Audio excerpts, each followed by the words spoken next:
അറുക്കേണ്ട ബലി പെരുന്നാൾ എന്ന് നമ്മൾ വിളിക്കാറുള്ള ഉദ്ഹിയത്ത്, അതാണ് സ്വതക്ക കൊണ്ട് അല്ലാഹുവിന്റെ ഹബീബ് ഉദ്ദേശിച്ചത്. പാവങ്ങളായ ആളുകൾ, മിസ്കീന്മാരായ ആളുകൾ, ഫഖീറുകളായ ദരിദ്രരായ ആളുകൾക്ക് അന്ന് പ്രയാസമുണ്ടാവാൻ പാടില്ല, അന്ന് ഭക്ഷണമില്ലാതെ പ്രയാസപ്പെടാൻ പാടില്ല. സുഭിക്ഷമായി മാംസം തിന്നാൻ അവസരം നൽകുന്നു. അപ്പൊ ജനങ്ങളിലേക്ക് ചെയ്യുന്ന നന്മയും ജനങ്ങളിലേക്ക് ചെയ്യുന്ന സ്വതക്കയും ഒരുമിച്ച് കൂടിയ ദിവസങ്ങളാണിത്. ആരൊക്കെയാണ് ഉദ്ഹിയത്ത് അറുക്കേണ്ടത്? ഞാൻ മനസ്സിലാക്കുന്നത് ഈ സദസ്സിലുള്ള എല്ലാവരും ഉദ്ഹിയത്തിന് അർഹരാണ് എന്നാണ്. ഉദ്ഹിയത്ത് അറുക്കാൻ നമ്മളൊക്കെ അർഹരാണ് എന്നാണ് ഞാൻ മനസ്സിലാക്കുന്നത്.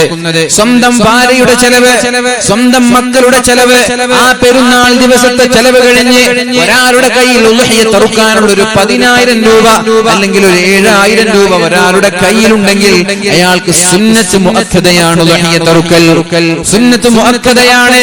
ഒഴിവാക്കൽ കറാഹത്താണ്. ശാഫിഈ മദ്ഹബ് പ്രകാരം ഉദ്ഹിയത്ത് ഒഴിവാക്കൽ കറാഹത്താണ്.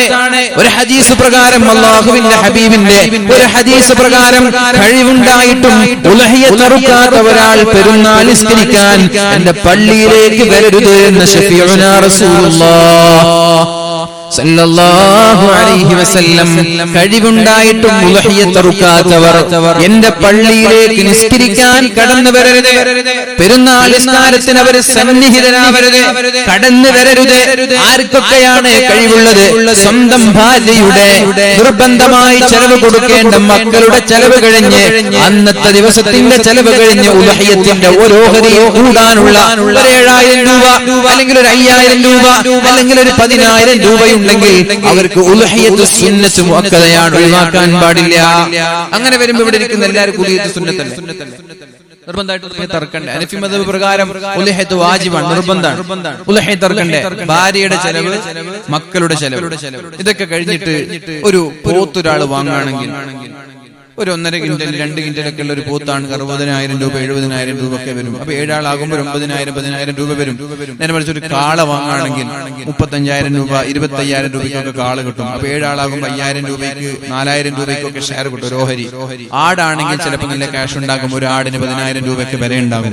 അപ്പൊ ഇവിടെ ഇരിക്കുന്ന എല്ലാ ആളുകളും വീട്ടിൽ നിർബന്ധമായി കൊടുക്കേണ്ട ചെലവ് കഴിഞ്ഞിട്ട്, പെരുന്നാൾ ദിവസത്തെ ചെലവ് കഴിഞ്ഞിട്ട് അവരുടെ കയ്യിൽ 10,000 രൂപ ബാക്കി ഉണ്ടാവൂലേ, അക്കൗണ്ടിലുണ്ടാവൂലേ, സ്വത്തുക്കൾ ഉണ്ടാവൂലേ, മറ്റുള്ള വരുമാനങ്ങളൊക്കെ ഉണ്ടാവൂലേ? അപ്പൊ നിർബന്ധമായിട്ട് നിങ്ങൾ ഉദ്ഹിയത്ത് കൊടുക്കണ്ടേ? നമ്മളതിന് അർഹരല്ല എന്ന് പറഞ്ഞ് നമ്മൾ മാറി നിൽക്കും. നമ്മൾ അർഹരല്ല എന്ന് പറഞ്ഞിട്ട് നമ്മൾ മാറി നിൽക്കും.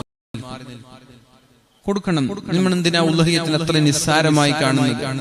റസൂലുള്ളാഹി സ്വല്ലല്ലാഹു അലൈഹി വസല്ലം ഒരൊറ്റ ഒരു ദിവസം തന്നെ 100 മൃഗങ്ങളെ ഉദ്ഹിയത്ത് അറുത്തു കൊടുത്തിട്ടുണ്ട്. പെരുന്നാൾ ദിവസം, ബലി പെരുന്നാൾ ദിവസം 100 ആടുകളെ അല്ലാഹുവിന്റെ ഹബീബ് ഉദ്ഹിയത്ത് അറുത്തു കൊടുത്തിട്ടുണ്ട്. അതെങ്ങനെ? സ്വന്തം കാൽമുട്ട് അല്ലാഹുവിന്റെ ഹബീബ് ഉദ്ഹിയത്തിന്റെ മൃഗത്തിന്റെ പിരടിയിൽ വെച്ച് 63 എണ്ണം സ്വന്തം കൈകൾ കൊണ്ട് അറുത്തു കൊടുത്തു. ബാക്കി 37 എണ്ണം അലി ഇബ്നു അബീ ത്വാലിബ് റളിയല്ലാഹു അൻഹുവിനോട് അറുക്കാൻ ഏൽപ്പിച്ചു. ഒരൊറ്റ ഒരു പെരുന്നാളിന് 100 ഉദ്ഹിയത്തിന്റെ മൃഗങ്ങളെയാണ് അല്ലാഹുവിന്റെ ഹബീബ് അറുത്തു കൊടുത്തത്. ഫാത്തിമ ബീവിയോട് നബി തങ്ങൾ പറഞ്ഞു, ഫാത്തിമ ഖൂമി ഇലാ ഉദ്ഹിയതികി, നിന്റെ ഉദ്ഹിയത്തിന്റെ അടുത്ത് പോയി നീ ഹാജരാവണം. അഥവാ സ്ത്രീകളും ഉദ്ഹിയത്ത് അറുക്കണം, സ്ത്രീകളും ഉദ്ഹിയത്ത് അറുക്കണം. ഒരു വീട്ടിൽ ഒരാളൊരു പോത്ത് വാങ്ങുകയാണെങ്കിൽ 7 ഓഹരികൾ ആ പോത്തിൽ ഉൾപ്പെടുത്താമല്ലോ. അപ്പൊ നിങ്ങളുടെ ഭാര്യ അതിലൊരു ഓഹരിയായി നിങ്ങൾ ഉൾപ്പെടുത്തണം. അതിന് ഭാര്യ ക്യാഷ് തരുമെങ്കിൽ വാങ്ങാം, അല്ലെങ്കിൽ നിങ്ങളുടെ കയ്യിൽ നിന്ന് നിങ്ങൾ ക്യാഷ് കൂട്ടണം. ഇതെന്റെ ഭാര്യയുടെ ഒരു ഓഹരിയാണ്. നിങ്ങളുടെ മക്കളുണ്ടെങ്കിൽ മക്കളുടെ ഉദ്ഹിയത്തും നിങ്ങൾ ചേർക്കണം. നിങ്ങൾക്ക് മാതാപിതാക്കൾ ഉണ്ടെങ്കിൽ മാതാപിതാക്കളെയും ചേർക്കണം. എന്നിട്ട് ഉമ്മയോട് പറയണം, ഉമ്മ നിങ്ങളുടെ ഉദ്ഹിയത്തിന്റെ ഓഹരി ഇതിലുണ്ട്, ഉമ്മയിൽ നിന്ന് ക്യാഷ് തന്നാൽ വാങ്ങാം, അല്ലെങ്കിൽ നിങ്ങൾ കൊടുക്കണം ക്യാഷ്. ഉപ്പയുടെ ഓഹരി, ഉപ്പ ക്യാഷ് തന്നാൽ വാങ്ങാം, അല്ലെങ്കിൽ നിങ്ങൾ കൊടുക്കണം. അങ്ങനെ 7 ആളുകളെ ഉൾപ്പെടുത്തണം. ഒരു വീട്ടിലെ 7 ആളുകളെ ഉൾപ്പെടുത്തിക്കൊണ്ട് ഉദ്ഹിയത്ത് അറുത്തുകൂടെ? അങ്ങനെ ഉദ്ഹിയത്ത് അറുത്ത മൃഗമാണ് നാളെ മഹ്ശറ ലോകത്തേക്ക് നമ്മൾ കൊണ്ടുപോകുന്നത്. ഖബറിൽ നിന്ന് കൂട്ടം കൂട്ടമായി ആളുകൾ എണീച്ചാൽ മഹ്ശറയിലേക്ക് കൊണ്ടുപോകുന്ന മൃഗം നമ്മൾ ഉദ്ഹിയത്ത് അറുത്ത മൃഗമായിരിക്കും. അതേപോലെ തന്നെ ഹിസാബ് കഴിഞ്ഞ് സിറാത്ത് പാലത്തിലൂടെ കടന്നു പോകുമ്പോൾ ഈ ഉദ്ഹിയത്തിന്റെ മൃഗമാണ് സിറാത്ത് പാലത്തിലൂടെ സ്വർഗ്ഗത്തിലേക്ക് കൊണ്ടുപോകാൻ കടന്നു വരിക എന്ന് ഹദീസുകളിൽ നിന്ന് നമ്മൾക്ക് മനസ്സിലാക്കാൻ സാധിക്കും. അതുകൊണ്ട് തന്നെ ഉലഹിയത്ത് അറുക്കുമ്പോൾ ഏറ്റവും നല്ല ശക്തിയുള്ള, ഏറ്റവും നല്ല മാംസമുള്ള, ചുറുചുറുക്കുള്ള മൃഗത്തെ തന്നെ അറുക്കണമെന്ന് ശഫീഉനാ റസൂലുള്ളാഹ് സല്ലല്ലാഹു അലൈഹി വസല്ലം തങ്ങൾക്ക് അതായിരുന്നു ഇഷ്ടം. ഏറ്റവും നല്ലതിനെ അറുക്കലാണ്, കാണാൻ ഭംഗിയുള്ള, നല്ല മാംസമുള്ള, ഏറ്റവും വിലപിടിപ്പുള്ളതിനെ തന്നെ അറുക്കണമെന്നാണ് അല്ലാഹുവിന്റെ ഹബീബ് പഠിപ്പിച്ചത്. എന്തിനാണ്? ഇതൊരു ഇബാദത്താണ്, ഇതൊരു ആരാധനയാണ്. ആരാധനയിൽ ലൻ തനാലുൽ ബിർറ ഹത്താ തുൻഫിഖൂ മിമ്മാ തുഹിബ്ബൂൻ, നിങ്ങൾക്ക് ഏറ്റവും ഇഷ്ടപ്പെട്ടത് കൊടുക്കുമ്പോഴാണ് അല്ലാഹു തആല പൂർണ്ണമായ പ്രതിഫലം നൽകുന്നത്. ഏറ്റവും ഇഷ്ടപ്പെട്ടത് കൊടുക്കണം. മറ്റുള്ള എല്ലാ വിഷയങ്ങൾക്കും നമ്മൾ ചെലവഴിക്കാറുണ്ട്. കോടികൾ ചെലവഴിച്ച് നമ്മൾ വീടെടുക്കാറുണ്ട്. ലക്ഷങ്ങൾ ചെലവഴിച്ച് നമ്മൾ വാഹനങ്ങൾ വാങ്ങാറുണ്ട്. 10,000ങ്ങളുടെ ഫോണുകളും ലക്ഷങ്ങളുടെ ഫോണുകളും വസ്ത്രങ്ങളും ചെരുപ്പുകളും എല്ലാം നമ്മൾ വാങ്ങാറുണ്ട്. പക്ഷേ അല്ലാഹുവിന്റെ ദീൻ പഠിപ്പിച്ചൊരു സുന്നത്തായ ചടങ്ങിന് എന്തിനാണ് നമ്മൾ ഇങ്ങനെ പിശുക്ക് കാണിക്കുന്നത്? അവിടെ പോയി ഏറ്റവും വില കുറഞ്ഞത് നമ്മൾ വാങ്ങുന്നത്. നല്ലത് തന്നെ വാങ്ങണം, നല്ല കഴിവുള്ളത്, നല്ല വെളിപ്പെടുപ്പുള്ളത് തന്നെ വാങ്ങണം. അതൊരു ഇബാദത്താണെന്നുള്ള ബോധത്തോടെ ഈ മൃഗമാണ് നാളെ മഹ്ശറാ ലോകത്ത് നമ്മെ രക്ഷപ്പെടുത്താൻ വരുന്നത്. മഹാനായ ഇബ്രാഹിം നബി അലൈഹിസ്സലാമിന്റെ ചര്യയാണത്. ഇബ്രാഹിം നബി അലൈഹിസ്സലാം ചെയ്തതുകൊണ്ട് ഞങ്ങൾ എന്തിനാണ് നബിയെ ചെയ്യുന്നത് എന്നൊരു സഹാബി ചോദിച്ചപ്പോൾ അല്ലാഹുവിന്റെ ഹബീബ് സല്ലല്ലാഹു അലൈഹി വസല്ലം തങ്ങൾ പറഞ്ഞ മറുപടി, നിങ്ങൾക്ക് അതിന്റെ ഓരോ രോമത്തിനും അല്ലാഹു തആല പ്രതിഫലം നൽകുമെന്ന് ശഫീഉനാ റസൂലുള്ളാഹ്. ഒരു ആട്ടിൻകുട്ടിയിലുള്ള, ഒരു ആടിലുള്ള രോമങ്ങൾ എണ്ണിത്തിട്ടപ്പെടുത്താൻ നമ്മൾക്ക് കഴിയോ?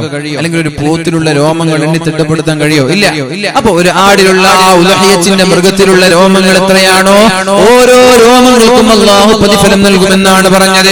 അപ്പൊ കഴിവുള്ള ആളുകൾ ഏറ്റവും നല്ലത് തന്നെ ഇറക്കണം. പിന്നെ കഴിവില്ലാത്ത ആളുണ്ടാവും. ചെലവൊക്കെ കഴിഞ്ഞിട്ട് ഒരു 5,000 രൂപയെ ബാക്കിയുള്ളൂ. അങ്ങനെയുള്ള ഒരു 7 ആൾ കൂടിയിട്ട് ഒരു കാള വാങ്ങിച്ചു 35,000 രൂപയ്ക്ക്. ഉലഹത്ത് ഇറക്കാനുള്ള വയസ്സായിട്ടുണ്ട്, 2 വയസ്സായിട്ടുണ്ട്. നിങ്ങൾ അതർക്കുക. കഴിവുള്ള ആളുകൾ ചെറുതിനെ തെരഞ്ഞെടുക്കരുത്. ഭംഗിയുള്ള, മാംസമുള്ള, വിലപിടിപ്പുള്ളതിനെ തെരഞ്ഞെടുത്ത് എന്തായാലും ഉലഹത്ത് ഇറക്കണം, നിസ്സാരമായി കാണുകയേ ചെയ്യരുത് എന്ന് വീണ്ടും ഞാൻ ആവർത്തിക്കുകയാണ്. അങ്ങനെ ഉലഹത്ത് ഇറക്കാൻ ഉദ്ദേശിക്കുന്ന ആളുകൾ ഇതെന്റെ സുന്നത്തായ ഉലഹത്താണെന്ന് പറയണം. ഉലഹത്തിന്റെ മൃഗമൊക്കെ വീട്ടിൽ കൊണ്ടുവന്നിട്ടുണ്ടാവും. എന്നിട്ട് വീട്ടിൽ കിട്ടിയിട്ട് നാട്ടുകാർ വരുമ്പോ ഇതെന്റെ ഉലഹത്തിന്റെ മൃഗമാണെന്ന് പറയരുത്. ഇതെന്റെ സുന്നത്തായ ഉലഹത്തിന്റെ മൃഗമാണ്, അങ്ങനെ പറയാം. ഇതെന്റെ സുന്നത്തായ ഉലഹത്താണെന്ന് പറയണം. ഇതെന്റെ ഉലഹത്തിന്റെ മൃഗമാണെന്ന് പറഞ്ഞാൽ, ഇതെന്റെ ഉലഹത്താണെന്ന് പറഞ്ഞാൽ ഉലഹത്ത് നിർബന്ധമായി. ഉലഹത്ത് നിർബന്ധമായാൽ അതിൽ നിന്നൊരു കഷ്ണം പോലും തിന്നാൻ പാടില്ല. അതിൽ നിന്നൊരു കഷ്ണം പോലും ധനികർക്ക് പോലും, മുസ്ലിമീങ്ങളായ മുതലാളിമാർക്ക് പോലും നൽകാൻ പാടില്ല. എല്ലാം ദരിദ്രരായ പാവങ്ങൾക്ക് കൊടുക്കണം. നിർബന്ധമായ ഉലഹത്താണെങ്കിൽ ഒരാൾ ഉലഹത്ത് അറുക്കാൻ വേണ്ടി നേർച്ച ചെയ്തു. ഇതാ കഴിഞ്ഞ വർഷം നേർച്ച ചെയ്തതാണ്. വീട്ടിലുള്ള 2 വയസ്സായ ഒരു കാളയെയോ ഒരു ആട്ടിൻകുട്ടിയെയോ കാണിച്ചുകൊണ്ട് ഇൻഷാ അല്ലാഹ് ഈ ആട്ടിൻകുട്ടിയെ ഉലഹത്ത് അറുക്കാൻ വേണ്ടി ഞാൻ നേർച്ചയാക്കി എന്ന് പറഞ്ഞാൽ നിർബന്ധമായ ഉലഹത്താണ്. അതിൽ നിന്നൊരു കഷ്ണം പോലും നേർച്ച ചെയ്തവന് കഴിക്കാൻ പാടില്ല. കഴിക്കൽ ഹറാമാണ്.